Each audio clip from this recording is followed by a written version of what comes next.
Mercredi 11 juin, une audience se tient au tribunal judiciaire de Paris dans le cadre de l'affaire Estelle Mouzin. Le père de la fillette veut faire condamner l'État pour faute lourde et déni de justice lors de l'enquête sur le meurtre de sa fille. Le 9 janvier 2003, Estelle Mouzin, alors âgée de 9 ans, disparaissait à Guermantes. Mais ce n'est que 17 ans plus tard que la justice décide enfin de se pencher sur la piste du tueur en série Michel Fourniret.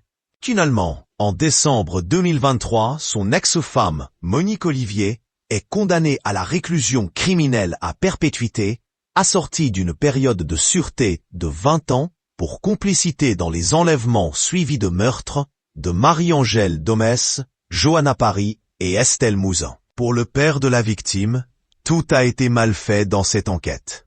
C'est pourquoi il souhaite faire condamner l'État pour faute lourde, selon les informations de France Info.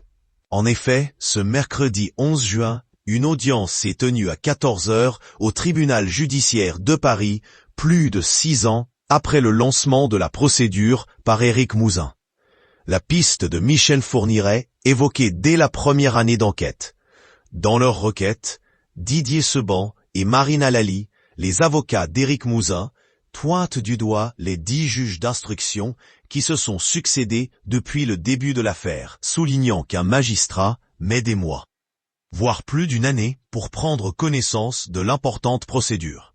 Cette procédure ralentit l'avancement de l'enquête, ce qui constitue une faute lourde traduisant l'inaptitude du service public de la justice à remplir la mission dont il est investi, l'inaction du juge d'instruction qui pendant 4 ans et 7 mois n'avait pas accompli les actes nécessaires au bon déroulement de l'information. Les avocats du père d'Estelle Mouzin ont également rappelé que la piste de Michel Fourniret apparaissait dès juin 2003, soit quelques mois seulement après le début de l'instruction, mais qu'elle n'a été prise en compte que des années après. L'institution judiciaire n'a pas pris en compte cet axe d'enquête pendant près de 16 ans, délai particulièrement déraisonnable. L'État s'est dès lors rendu coupable d'une violation de l'obligation de résultat qui pesait sur lui, ont-ils affirmé.